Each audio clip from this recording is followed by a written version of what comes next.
대해서 잘 아시나요? 경전의 내용을 이제 시각적으로 표현한 게 변상도다. 이렇게 얘기를 할 수가 있습니다. 그래서 지금은 변상도라고 그러면 이제 이것처럼 경전에 있는 그림 이렇게 단순하게 알지만 경전에 있는 그림, 경전에서 얘기하는 것을 그림으로 시각화했다 하는 것은 사실 불화잖아요. 그렇지만 왜 변상도라고 하는가 하는 것에 대해서 좀 말씀을 드리겠습니다. 변상도는 지금은 이제 쉽게 경전에 있는 그림이라고 하지만 이것이 불화로 된 것도 있고 벽화로 된 것도 있고 형태별로 보면 그렇게 볼 수가 있습니다. 그리고 그럼 왜 그림을 그렸느냐? 백문이 불여일견 그 말 들어보셨죠? 우리가 좋은 그 말이나 글일도 해도 그림의 효과는 당하지 못하죠. 그래서 이제 그 종류는 여기처럼 사경에 그려져 있는 경전에 그려져 있지만 사경화도 있고 그 다음에 판에 인쇄한 판화 변상도도 있습니다. 판화 변상도. 그것은 이제 이거는 여러분들 뭔지 혹시 아실까요? 이거 부모운중경 아시죠? 부모운중경 변상도예요. 얼만큼 크냐 하는 내용을 그 경전에 보시면 여러분들 다 아시지 않을까요? 어머니가 뱃속에서 그 임신했을 때부터 날 때까지의 그 고통을 감내하고 하는 그 내용, 그 다음에 그만큼 큰 그 은혜가 있는데 그것은 얼만큼 큰가를 비유해서 얘기합니다. 경전에서는 이 비유의 이야기가 빗대어서 얘기하는 비유의 이야기가 많이 나오죠. 그거는 이제 알기 쉽게 중생들에게 알기 쉽게 비유를 들어서 얘기하는 것인데 그것이 변상도에서 중요한 이유는 뭐냐? 바로 그것이 그 스토리텔링이 그림이 된다는 것입니다. 우리 부처님이 그 마음속에 있는 뭐 선의 마음을 몰랐는데 가선만이 꽃을 들어서 그 의미를 알고 있지만 다른 사람도 모르잖아요. 그런 것처럼 모르는 사람들한테 어떻게 해요? 빗대어서 쉽게 설명하는 것. 그것이 바로 변상도가 나타나게 된 계기가 된 것이다. 이렇게 얘기할 수가 있습니다. 그래서 8가지를 주는데 이 사람이 양쪽에 부모님을 메고 어깨에 메고 수미산을 저기 수미산이잖아요. 우주에서 수미산을 돌고 돌아 온몸이 닳아 없어져도 그 은혜는 못 갚는다. 그렇게 얘기를 해서 바로 이 수미산 밑에서 부모님을 메고 걷는 모습을 그린 겁니다. 이게 바로 그런 내용의 변상이죠. 그리고 그 다음에는 8가지가 나오는데 그 중에 또 하나는 뭐냐? 내 몸에 살을 베서 그 살이 다 없어져도 부모님 은혜를, 그래서 그것을 다 부처님한테 공양을 해도 그 은혜를 못 갚는다. 그 다음에 이거는 어떤 사람이 자기 눈을 도려내서 여기 눈동자를 받쳐서 눈동자를 도려내서 부처님에게 공양을 해도 그 은혜를 못 갚는다 하는 비유입니다. 그거를 더 리얼하게, 더 효과적으로 잘 알 수 있게 옆에다 그림까지 그린 거죠. 글과 그림을 같이. 그래서 그것이 이제 바로 변상도다 하는 얘기입니다. 그래서 이런 판화로 된 것도 있고요. 불화는 다 뭐 영산회상도 아미타 설법도만 있는 게 아니라 관무량수경화가 관무량수경 변상도예요. 관무량수경의 내용을 여러분들 관무량수경 아시죠? 16관법으로 얘기하는 그 내용이 여기에 그려져 있습니다. 1관, 2관, 3관, 4관, 5관, 6관 이런 식으로 해서 다 그려져 있는데 그래서 이런 불화로도 변상도를 그린다 하는 얘기입니다. 또 오늘 화엄경 불화는 화엄경 변상도라고 되어 있습니다. 변상도. 이 한 폭의 화엄경의 내용을 그 방대한 화엄경의 내용이 다 들어간 거다. 어떻게 해요? 굉장히 복잡하죠. 이 복잡한데 이것이 그 내용을 변상도가 이제 나중에 또 보시겠지만 크게 이제 2가지로 나눌 수가 있어요. 그 내용상으로 보면 설법을 하는데 그 설법의 내용을 다 그릴 수는 없어요. 좀 전에 부모운중경처럼. 그렇죠? 부모운중경 사실 경전으로서는 되게 짧은 경전이잖아요. 부처님이 영산회상도라고 여러분들 대웅전에 가서 많이 보셨죠? 대웅전에 있는 영산회상도는 어떤 그림일까요? 그렇죠. 영축산에서 누가? 석가모니 부처님이 누구랑 같이 있을 때? 뭐 불보살 제자니 뭐 그 저기 나한이니 그 신중이니 보살이니 여러 명이 모여 있는 가운데 설법하시는 모습을 딱 그린 거죠. 그 설법의 내용이 있나요, 없나요? 내용은 없죠. 마치 설법 영축산에서 설법하시는 그 모습을 지금으로 얘기하면 사진 찍듯이 딱 하는 장면으로서 그 법화경의 내용이 다 들어가 있다고 이제 상징을 하는 것이죠. 그래서 변상도는 그렇게 그 경전을 설법하는 그 광경 설법도라고 얘기할 수 있는 그 광경을 그린 그림하고, 또 하나는 진짜 일일이 아까 얘기한 부모운중경처럼 한 문장 한 문장의 내용대로 그림을 그리는 것, 이렇게 크게 나눌 수가 있습니다. 사실 그 하나하나 그 내용을 그리는 게 원래 의미의 변상도겠죠.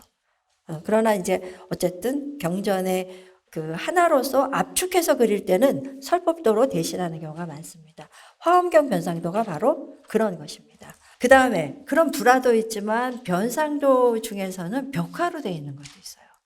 이건 뭐냐 하면 통도사에 가시면 지금도 보실 수 있는 서쪽 벽에 그려져 있는 벽화입니다. 자, 벽에 온 벽면을 활용을 해서 다보탑이 솟는 장면을 그렸어요. 다보탑이 솟는 장면은 법화경의 견보타품이죠. 예? 부처님 설법을 증명하시려고 과거불께서 쫙 다보탑이 500유순이나 되는 다보탑이 밑땅에서부터 쫙 솟았다는 얘기, 그것입니다. 그래서 석가불과 다보불이 나란히 앉아 계신다는 것. 즉 석가모니 부처의 설법과 석가모니 부처님을 임을 증명하는 그 그림이라는 거죠. 그래서 이 견보타품 변상도, 옛날엔 그냥 다보탑도 이렇게 불렀는데 제가 눈물쓸 때 견보타품의 변상도다 이렇게 얘기를 했습니다. 우리나라에서는 유일한 그런 그 벽화이죠. 그래서 이런 식으로 유형별로, 형태별로 보면 경전에도 그려져 있지만 태화로도 그려지고 벽화로도 그려진다 하는 것을 말씀을 드리는 것입니다. 자, 그러면 이런 것들이 언제부터 생겨났을까 하는 얘기예요. 어차피 이제 대중들에게 강의를 할 때는 잘 알아줄 수 있게끔 한단 말이죠. 근데 이제 요즘 같이 우리가 뭐 그 유튜브도 보고 불교 TV도 보고 뭐 그 강연도 할 수 있지만 옛날에는 프로그램이나 뭐 이런 게 없었죠. 그래서 옛날 사람들은 당나라 때 불교가 이제 오래전에 한나라에 들어와서 쫙 퍼지면서 당나라 때 굉장히 번성을 하고 아름다운 불교 문화를 꽃피웠었죠. 그때의 절은 신앙을 하는 곳만이 아니라 교육도 하고 오락도 하는 종합 그 문화센터 같은 역할을 했었어요. 학교도 되고. 그래서 사람들이 밥 먹으면 절에 가는 거죠. 그래서 절에 가면 여러 가지 프로그램이 많이 있습니다. 그래서 뭐 인형놀이도 하고 그림자놀이 뭐 이런 거 우리 중국 영화에서 많이 보잖아요. 그런 것도 절에서도 많이 하고요. 연극 공연도 하고요. 하는데 이제 그 중에서 가장 중요한 프로그램의 하나가 강의입니다. 경전 강의. 스님들이 강의를 하죠. 경전 강의를. 지금도 물론 하잖아요. 그거를 옛날에 경전을 강의한다 그래서 강경이라고 그랬는데 그 강경의 대상이 스님한테는 그냥 강경, 정말 그 경전의 내용을 심도 깊게 강의를 하시죠. 그러나 일반 신도들은 그 깊은 내용을 잘 모르잖아요. 그래서 스님들이 일반 신도들에게 하는 강의는 보다 쉽게 하겠죠. 같은 내용이라도. 그래서 쉽게 하고 재미있는 얘기도 곁들여서 하고 농담도 좀 하시고 또 거기다가 아주 그 속어 같은 것도 가끔 섞기도 하고 해서 재미있게 해서 효과적으로 강의들을 하셨습니다. 그걸 뭐냐? 속강 이렇게 얘기합니다. 속인을 대상으로 하는 강의. 속강이라고 얘기를 하셨습니다. 근데 그 속강이 중국에서 굉장히 유행을 했었어요. 그때 이제 당나라 때. 그래서 불교가 많이 유행을 했었는데 그러다 보니까 이 속강이 강의라는 교육 프로그램이라기보다 하나의 연희 활동 같단 말이죠. 연희 활동. 그러다 보니까 강의를 하다 보니까 이 부분에서 이 얘기를 하면은 사람들이 좋아한다. 뭐 이제 이러고 그러면은 거기다가 딱 메모 같은 것도 하실 거 아니에요. 그래서 메모도 하고 해서 어떤 사례, 비유를 들어서도 딱 얘기를 하고 그래서 어느 부분에 가서 어떤 비유를 들고 어떤 부분에 가서 어떤 스토리를 얘기를 하고 하는 그런 것들이 경전에 자꾸 메모도 되고 막 그랬어요. 그러다가 나중에 그것이 속강의 대본이 돼버린 거죠. 속강의 대본이 돼버린 거죠. 그래서 그러다 보다가 세월이 오래 지나고 보니까 어떻게 그것이 하나의 다른 경전, 비슷한 류의 경전으로 돼버리는 경우도 있어요. 그 대표적인 예가 아까 보여드린 부모운전경도 그렇고요. 목련경도 그렇고요. 그런 것들입니다. 그래서 그랬습니다. 근데 그걸 어떻게 알았느냐. 그래서 그 대본이 된 것처럼 얘기하는 것을 뭐냐? 변문이라고 얘기해요. 문장을 약간 변화시켰어요. 변화시킨 거죠. 근데 여기서 옛날에 그 변이라는 것은 변화의 의미도 있지만 기이하다 라는 신변이라 할 때 그 변의 의미도 갖고 있습니다. 그걸 어떻게 알았느냐? 도낭에서, 여러분들 도낭 아시죠? 도낭의 장경동에서 막 수많은 그 문서 꾸러미가 나왔잖아요. 그 문서 꾸러미를 이렇게 막 보다 보니까 무슨 변문 이런 것들이 나와요. 부모운중경 변문, 목련경 변문, 유마경 강경문, 아미타경 강경문, 경전을 강의하는. 즉 경전 말고 강경문이 또 있단 말이죠. 경전 말고 변문이 또 있단 말이죠.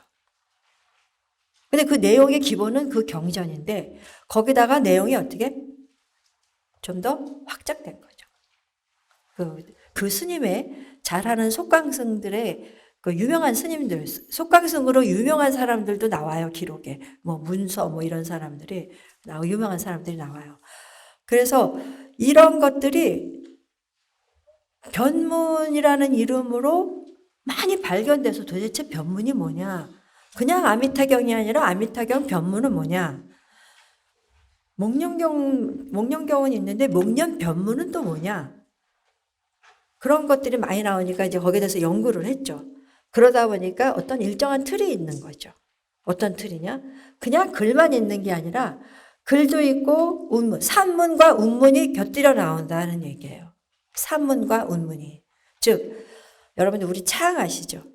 판소리 아시죠? 창에 판소리. 판소리 할 때 그 노래만 계속 하시나요?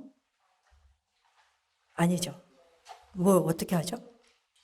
내용 얘기도 하고 그 다음에 또 노래로 소리도 하죠. 바로 그겁니다. 운문과 산문. 그것이 엇갈려서 나오는 거죠. 그래서 변문의 특징이 뭐냐? 변문의 구조상으로 보면 운문과 산문이 나온다는 얘기예요. 그랬을 때 속강을 할 때 보통 두 사람 정도가 했을 거다. 이런 얘기도 있고 한 사람이 했을 수 있어요. 물론요. 그럴 수도 있어요. 그런데 그러한 대중 강연 같은 연희, 일종의 연희, 흥행성을 가져야 되잖아요. 그런 거는 중국만 있었던 게 아니고 옛날에 보면 유럽에도 있었고 많이 있었어요. 지금처럼 이렇게 책이라든지 뭐 미디어라든지 뭐 읽고 보고 하는 그런 그 수단이 없었을 때는 그런 식으로 공연들을 많이 합니다. 이거는 이제 불교랑은 조금 관계없지만 이런 사진이 있었어요. 이란의 파르다다라라는 이런 어떤 그 이란의 전통적인 서사, 뭐 신화라든지 하는 이 서사를 얘기를 하기 위해서 이 두 사람이 나타나서 한 사람은 노래 부르고 한 사람은 또 설명하고 번갈아 가면서 나와서 하는 거예요. 그림을 보면서. 이게 바로 불교에서도 이걸 한다는 얘기예요. 경전을 쉽게 변화시키고 또 경전을 내용을 그림으로 그려서 효과를 극대화시키는 거죠. 그래서 그 변상도 그림이 나왔다 하는 얘기입니다. 여기는 이제 그 키질벽화, 그 실크로드의 그 쿠차 지역의 키질벽화라고 있죠. 거기 벽화에 그 아사세왕이 목욕을 할 때 그 행우대신이라는 이제 보살처럼 이렇게 나왔죠. 여기 보면은 부처님의 열반도를 비롯해서 부처님의 일대기 일부를 천에다가 그려갖고 이렇게 아사세왕한테 보여주면서 얘기하는 거예요. 변상도라고 얘기할 수 있는 거죠. 이런 사례들이 벌써 이게 벌써 이제 4세기 막 5세기 그때인데 그때부터도 있었다는 얘기예요. 그래서 그 변상도는 이런 식으로 오래전에 설법 강의를 하는 강의를 했을 때 이제 변상도를 갖고 했었던 그런 관습은 오랜 전부터 있었다. 그러나 중국에서 그것이 굉장히 활발하게 성행한 것은 이제 중국 당대에 성행을 했었고, 그때 기록된 변문들이 장경동 석굴에서 많이 발견이 돼서 우리는 변문, 변상 이런 거의 존재를 이제 알게 되었다 하는 얘기죠. 그래서 그 스님들이 설법을 했을 때 물론 처음에는 그렇게 뭐 변문화 하지 않았을 거예요. 그런데 자꾸 얘기하다 보니까 흥미를 더 유발시키기 위해서 문장을 더 쉽게 하고 더 내용을 보충하고 하는 그런 것들을 하면서 변문이 생기고 또 그것의 효과를 더 높이기 위해서 변상도를 옆에 놓고 했다 하는 얘기입니다. 그래서 이 변상도의 기원을 얘기를 할 때는 속강이라는 속강의 행위를 우리가 무시할 수가 없다는 얘기죠. 속강이 있어야지 이 변문과 변상이 있는 거다 하는 얘기예요. 원래가. 근데 이제 나중에 이게 굉장히 활성화되다가 송대에 가서 속강을 금지시켜 버렸어요. 너무 이제 그것이 그 사람들에게 이제 세속화되고 뭐 여러 가지 이유로 그것을 금지시켰어요.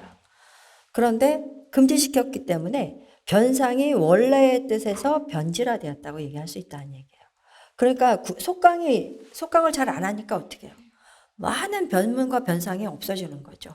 그냥 그 경전 앞에 나오는 일종의 그냥 그 그림, 그 경전의 내용을 풀이한 그림, 요 정도로만 이제 의미가 축소가 되고 분화되었다 하는 얘기예요.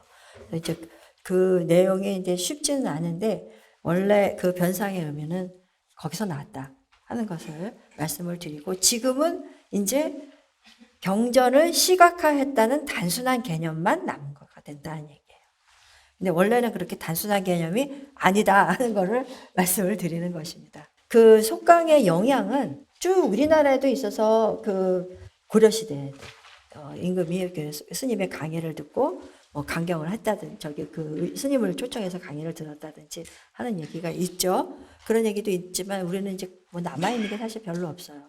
근데 그러한 영향이 일본 같은 데서도 있었어요. 이거 바로 그래서 성덕퇴자 이렇게 불교적인 내용이 아니라도 성덕퇴자전 이야기라든지 또 부처님의 열반변이라든지 이런 식으로 사찰해서 그 이제 변상도를 놓고 강의하는 그러한 그 전통이 계속 있어 왔었다는 얘기입니다. 그리고 그러한 변상도가 이제는 경전에 일부 남아 있지만 이 도랑에서 발견된 법화경 보문품 변상도입니다. 그래서 한쪽에는 위에는 그림을, 밑에는 그 내용을. 이거 법화경 보문품은 크게 두 가지죠. 관세음보살이 어려움을 구제해준다. 아니면 관세음보살이 대상에 맞게 자기 스스로 몸을 변화하면서 대중을 구해준다 하는 얘기잖아요. 이 위에 거는 이 앞에 있는 분이 관세음보살이에요. 관세음보살이 몸을 변신한 거죠. 그래서 변신을 해서 그 사람하고 똑같이 눈높이 한다는, 요즘 말로 눈높이 한다. 어린아이를 구제할 때는 어린아이의 몸으로 변화시키고, 또 뭐 벽지불 부처님을 교화시킬 때는 본인이 또 부처님으로 변하고, 이런 식으로 몸을 변화한다는 그러한 이야기. 이거는 우리나라 그 보문품이에요. 경전 보문품인데 1677년 그 해주 신광사라는 데서 간행 것인데, 거기에는 그 관음보살의 칠랑구제 그런 것도 여러분 잘 아시는, 누가 불구덩이에 밀어서 떨어뜨린다 해도, 그죠? 여기 불이죠. 불이 활활 타고 있는 그것에 밀어서 이 사람이 확 밀어서 떨어지는데, 이 사람은 어떻게 열심히 관세음보살 부르면 안전한 연못에 머문다. 그렇죠. 그러니까 물로 떨어지니까 이제 불에 탈 염려는 없는 거죠. 그 내용을, 즉 관음보살의 가피력이죠. 가피력. 관세음보살을 열심히 부르면 관세음보살이 그 소리를 듣고 해결해 준다는 얘기입니다. 그래서 그런 관세음보살 보문품의 이야기, 또 뭐 그 중에 하나이지만 어떤 사람이 그 장사꾼이 붓짐을 갖고 가다가 도적들을 만났는데 관세음보살을 막 부르니까 어떻게 해요? 이 도적이 자비심이 생겨서 그냥 보내줬다는 얘기, 뭐 이런 것들. 그러니까 얼마나 이게 흥미를 유발하는 얘기겠어요. 연상도가 무엇이냐 하는 거는 이제 좀 줄이고 이제 본격적으로 화엄경에 대해서 말씀을 드리겠습니다. 화엄경은 앞에 2시간 공부를 하셔서 뭐 이론적인 얘기는 뭐 다 아시죠? 저는 제가 모르니까 그냥 넘어가고요. 어쨌든 대방광불 화엄경은 대방광은 부처님을 수식하는 거죠. 어떤 부처님? 대방광, 크고 위대하고 하신 부처님을 어떻게 하는 경전? 화엄하는 경전. 화엄이 무슨 뜻입니까? 꽃으로 장엄해 드린다는. 그건 무슨 뜻이죠? 찬탄하는 거죠. 찬탄. 그러니까 이거는 묘법연화경은 법을 얘기를 했지만 화엄경은 부처님을 얘기하는 거예요. 대방광불 화엄경. 크고 위대한 부처님을 어떻게 화엄을 하는 경전이다. 그렇죠? 누가 스스로 하십니까? 누가 화엄을 해줍니까? 본인 스스로 하십니까? 보살들이 부처님을 찬탄하는 거예요. 그 내용은. 이 사람, 일반 사람들이 모르니까. 그거를. 그러니까 옆에서 보살들이 쫙 부처님이 이제 삼매에 들어서 이제 정각을 이루시고 법회 열고 그래서 그 뜻을 알고 있는 화엄들이 부처님의 이 위대함, 부처님이 깨달아서 위대한 그거를 하나하나 설법을 하는 거예요. 근데 참 멋있는 게요. 그 설법을 9번에 걸쳐서 해요. 대방광불 화엄경 80권 주번 화엄경은 굉장히 방대하잖아요. 여러분들 아시겠지? 화엄경을 중국 그 번역을 하면 60화음, 80화음, 40화음 아시죠? 이거? 지난 시간에 다 하셨겠죠? 그런데 번역한 60화음은 7군데에서 8번의 법회를 열어서 설법이 진행이 돼요. 그러나 80화음은 뭐죠? 9번의 법회를 여는 거예요. 7군데에서 9번의 법회를 여는 거죠. 근데 그리고 마지막 40화음은 입법개품만 하는 거죠. 마치 화엄경의 결론? 결론을 다시 실천하는 것? 이렇게 볼 수도 있죠. 그런 겁니다. 그래서 뭐 이거는 그냥 넘어가고요. 종류가 있다는 거. 자, 그래서 80화엄의 구성을 이렇게 보면 9번의 법회를 열어요. 그죠? 법회를 여는데 첫 번째는 정멸도량국에서 하고, 이제 여기는 지구예요. 지구. 땅에서예요. 그 다음에 두 번째는 보강법당에, 보강명전도 우리 땅이죠. 땅에서예요. 그 다음에 3, 4, 5, 6은 도리천, 야마천, 도솔천, 타화천. 어디예요? 천이에요. 하늘이에요. 그 다음에 7번, 8번, 7번째, 8번은 다시 보강명전으로 와요. 보강당으로 와요. 그 다음에 9번째는 기원장사로 가요. 그래서 이 땅과 하늘을 오가면서 법회를 여는 거예요. 그거 한번 우리가 지금 영화를 보고 있다고 생각을 하면 얼마나 장엄할까요? 그렇죠? 거기에 부처님하고 보살들하고 그 많은 신들하고 제자들이 어떻게 몰려왔다? 몰려가고 다음으로 가고 또 내려오고 이런 겁니다. 이런 거 생각을 해보세요. 굉장히 장엄하겠죠? 그렇게 하늘과 땅을 오가면서 법회를 하는데 그 법회를 하는 내용이 아까 뭐라 그랬죠? 찬탄하는 거라고 그랬죠. 부처님을. 그래서 누가 찬탄을 한다? 보살이 찬탄한다 그랬죠. 그래서 그 법회를 열 때마다 대표적으로 찬탄하는 보살들이 따로 있어요. 그렇죠? 그게 바로 뭐라 그러느냐? 경전에서는 설법주 보살이에요. 우리가 얘기할 때 설법주, 설법하는 보살이에요. 화엄경을 설법하는 설법주 보살이다 하는 얘기예요. 그래서 첫 번째는 보현보살이 하고, 그 다음에 문수보살, 법회보살, 공덕림보살, 금강당, 금강장, 보현 뭐 이런 식으로 설법주들이 설법을 합니다. 저도 화엄경 전체를 다 한꺼번에 꿰뚫지를 잘 못하겠어요. 워낙 방대하고 내용이 또 복잡하고 그 내용에 있는 설화 장면도, 그 비유 장면도 너무 많고 너무 복잡해요. 그렇지만 그거를 하나로 압축해 놓은 게 바로 아까 보여드린 이겁니다. 화엄경. 바로 이게 구조가 저기 조금 전에 말씀드린 그 9번의 법회의 장면이에요. 그 법회의 장면을 한 화폭에 그린 거예요. 그러니까 자세히 보시면요.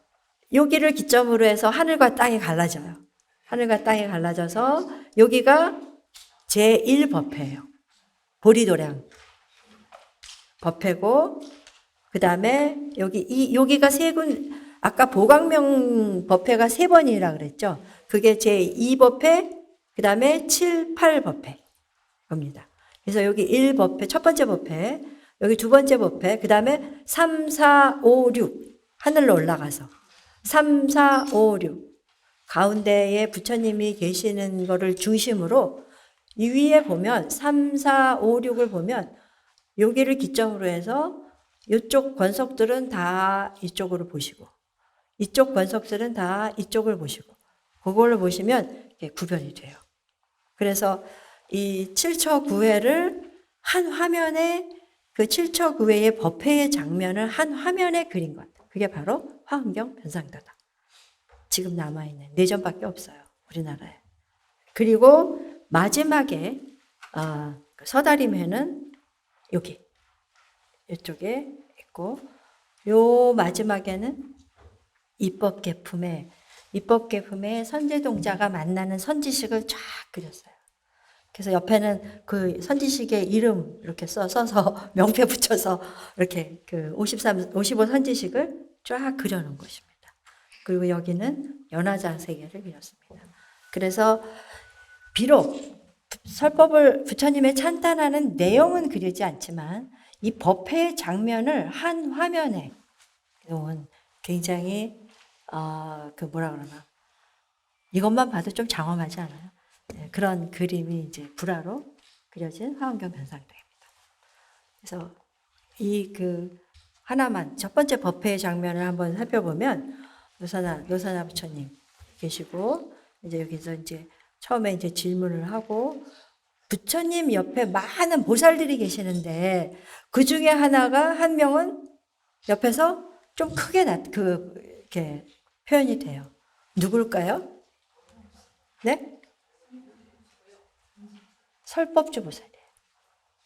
법회마다 아까 보셨죠? 그 부처님 옆에 조금 크게 그려진 그 보살들이 있어요. 여기 보면 다 있죠? 여기 다 있잖아요. 네. 그게 바로 그곳의 법회에서 말씀을 하시는 보살들입니다. 그래서 그런 식으로 구조화가 되어 있다 하는 것을 말씀을 드리겠습니다.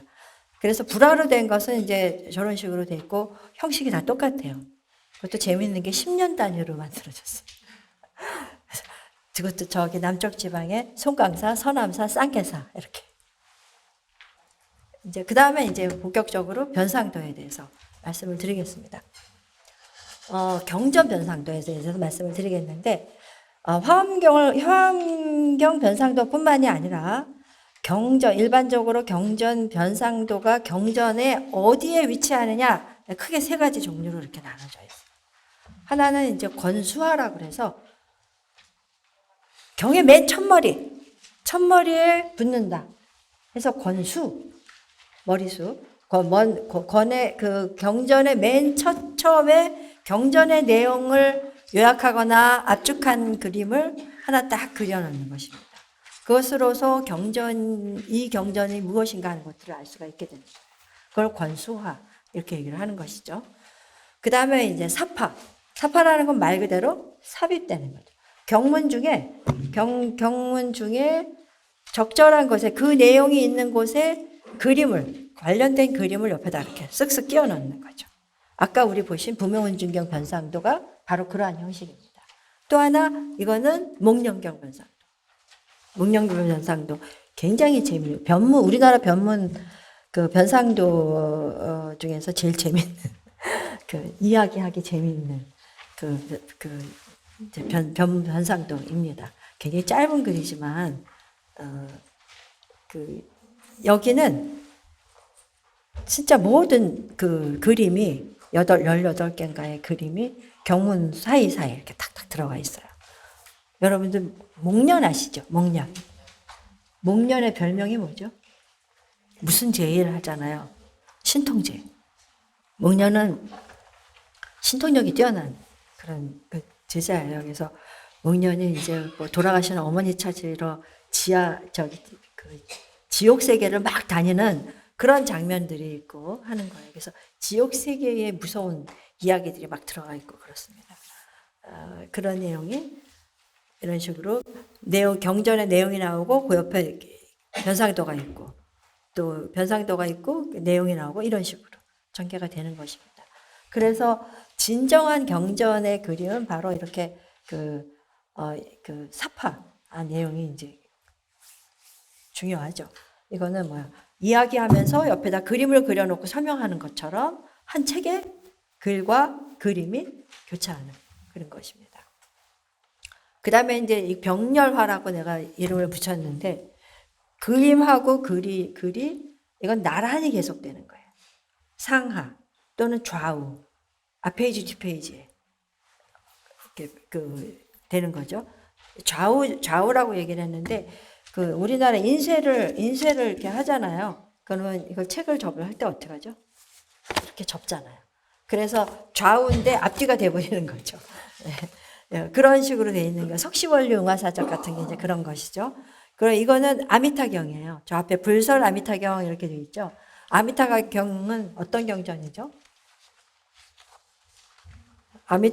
아미타불 극락세계의 모습이, 극락세계가 얼마나 큰 장엄하고 아름다운가 하는 것들을 이제 설법하잖아요. 그래서 나무는 칠보로 막 영락 장식을 해서 칠보로 칠중의 망으로 쌓여 있다든지, 아니면 극락의 연못은 어때요?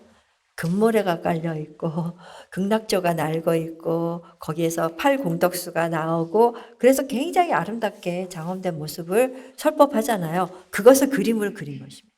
이 그림이 쫙 이렇게 이어져 나와요. 저런 식으로 이제 변상도는 이렇게 어떤 배치가 세 종류로 나누어진다라고 얘기를 할 수가 있습니다. 그런데 화엄경은 이 두 번째, 세 번째의 그런 형식은 없어요. 다 경전의 앞부분에만 있어요. 근데 그 앞부분에 있는 것도 좀 종류가 좀 있죠. 자, 그러면 이렇게 형태로 봤을 때는 이제 저렇게 구조가 됐고, 그림이건 글이건 저렇게 구조가 됐는데, 내용상으로 볼 때는 어떻게 되느냐? 이 내용이 조금 복잡하죠. 어렵고. 크게 두 가지로 나눌 수가 있어요. 다 경전의 앞에 붙는다 그랬죠. 앞에 붙는데, 앞에 붙는 내용이 한 개인가? 여러 종류인가? 그거에 따라 다른 겁니다. 그래서 앞에 경전의 만일 주본이면은 80종의 권마다의 그림을 별도로 그리는가? 아니면 하나의 그림으로 대체하는가? 그 차이가 되는 거죠. 그래서 제가 도변상이라는 말은 전체, 수도할 때 도자잖아요. 도변상이라는 것은 전체의 어떤 내용을 상징하는 설법도 같은 걸로 하나로 딱 대신하는 것. 이게 이제 도변상이라고 얘기했어요. 앞부분에, 경전의 앞부분에 설법도 하나 해놓는 거죠. 그거는 7초 9회도에서 우리가 설법회 중에서 하나를 하듯이 그렇게 설법도로만 변상도를 대신하는 것. 즉 이것은 화엄경을 설하는 모습입니다. 이런 식으로 그거 이제 벌써 도변상이라고 얘기를 해요. 그래서 주본이나 진본의 그 도변상이라고 얘기하는 게 전체 변상이라고 얘기를 하는 것은 첫 번째 권일이 뭐죠? 세주묘원품이잖아요. 세주묘원품을 그리는 것으로 대체하는 거죠. 세주 모법연화경의 그 첫 번째는 뭐죠? 서분이잖아요. 서분. 그 서분에 해당하는 게 화엄경에서는 세주묘원품이죠. 화엄경 정각에 드셨을 때 누구누구 이렇게 막 모였다 하는 얘기 나오잖아요. 그래서 각종 신들도 다 나오고 하는 얘기 나오잖아요. 그 누구누구가 모여 있다 하는 이제 그런 모여서 누가 나와서 얘기를 했다 하는 그런 설법의 장면. 그게 이제 보통 우리가 도변사 이렇게 얘기를 하는 거죠. 나중에 그 그림으로 보여드리겠습니다. 권별변상이라는 것은 사실 이런 말은 없었어요. 제가 분리하기 위해서 붙여갖고 온 겁니다. 뭐라고 할까 굉장히 고민을 많이 하다가 제가 권수변상이라고 각 권별 권수변상이라고 얘기했었죠. 그랬는데 그냥 권별변상 이렇게 하는 게 간단하고 좋을 것 같아서 고쳤습니다. 그래서 각 권에 설하는 내용을 그 경전 권1이면 권1에 해당하는 내용, 권50이면 권50에 해당하는 내용을 권마다 따로따로 그리는 거죠. 그러니까 주번 화엄경일 경우에는 그림이 몇 장이 되는 것이죠. 몇 종의 그림이 되는 것이죠. 80종이 되는 거죠. 진본 화엄경인 경우는 60종이 되는 거죠. 그걸 얘기하는 것입니다. 그런데 그것을 다 경전의 앞부분에 붙여요. 대부분. 그 내용을 말씀을 드리는 것입니다. 그래서 지금 뭐 있는 화엄경들 뭐 여러 가지 있지만 대표적인 것들을 그냥 몇 개 써봤고요. 판본변상도 이렇게 있습니다. 근데 판본변상도가 권수, 책의 권수로 하면은 뭐 여러 가지 있겠지만 화엄경은 80권이나 돼. 우리나라에서는 주로 80화엄이 주본이 많이 이제 나왔는데 한 번 화엄경을 간행한다. 법화경을 간행한다 그러면 한 권으로 딱 되죠. 화엄경 같은 건 어떻게 해요?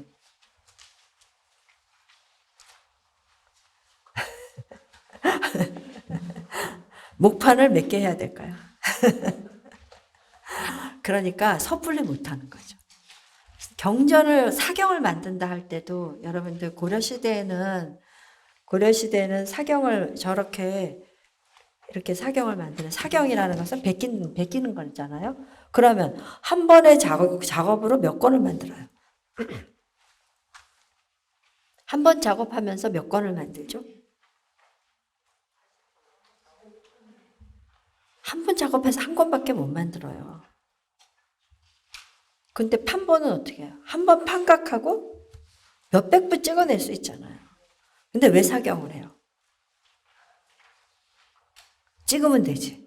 고려시대는 우리나라 그 해인사 그 판본처럼 우리나라 그 인쇄술이 얼마나 발달을 했는데 왜 사경을 그 어려운 걸 베끼냐고요. 거저되는 건 아니죠. 공덕이 있어야 되잖아요. 공덕을 쌓는다는 거죠. 공덕. 그러니까 아름답게 해야 되잖아요. 내 정성이 다 들어가게. 그러니까 아까 경전이라고 보여드리는 건 거의가 종이가 까맸죠. 그게 뭐냐? 까만 게 아니라 이제 짙은 그 감색이라고 그러죠. 그 잉크색 같은 거.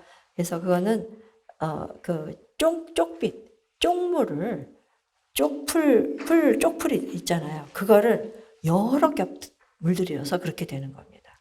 그 다음에 종이 자체도 당나무를 그냥 종이 하나 떠갖고 거기다 경전 쓰는 거 아니에요. 그거를 여러 겹 붙입니다. 붙여갖고 두들기고 해서 그 사경의 종이를 만들어요. 굉장히 두껍죠. 그래서 마치 가죽 같아요. 진짜로.